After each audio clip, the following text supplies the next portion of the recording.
Жеңиш Молдоканович. Саламатсыздар. Мен атайын ушул жанагы мыйзам долбоору талкууланып атканда бул маселе менен көтүп чыккан жок, жазылган жокмун. Сизден сураныч. Биз жанагы Россиянын посолуна, жаңы болгон посолуна так эле байланыш албай койдук.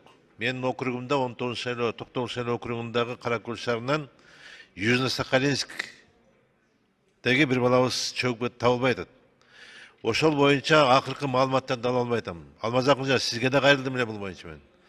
Акыркы маалымат ала албай атабыз. Эмне болду ал? Же телефонго жооп бербейт. Таптак эле эмне десе кайым болуп калды бул посолуңузчу. Ушуну бир карап берип койсоңуз, жообун алып бересизчи. Рахмат, бул боюнча сиз менен 2 жолу байланышып, сиз мага тапшырма койгонсуз. Мен аны биз ал эсте, биз дайыма биздин элчиликке тапшырма берип, анан биздин ошо Южно-Сахалинскдеги дипломат ал боюнча иштеп атат. Единственное, биз азыр эмне жооп ала албай атабыз. Оказывается, соттун чечими керек экен. Ушул киши каза болду деп, бирок ошо аны соттун чечим чыгарыш үчүн тиги адамдын телосун табыш керек болуп атат да. Ал айтып атат, биз телону тапмайынча биз соттун чечимин чыгара албайбыз.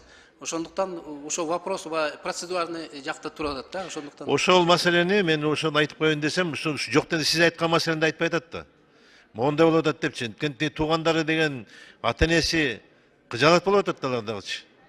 Үй бүлөсү ошол жакта жүрөт. Даже үй бүлөсүнө да толук маалымат берилбей атат. Аялына дагы. мен түшүндүм. Мен дагы жолу өзүмдүн элчим менен сүйлөшүп, анан мен дагы контроль кылам. Анткени биз көп жолу суранганбыз. Эртерээп жооп бергиле, анткени биякта дагы биз жооп беришибиз керек деп. Анан алар дагы процессуальный биз анда мен контроль кылам. Жок, ошону айтып койсо болот да, жок. Мондай бар экен деп чалардым деп. Туура.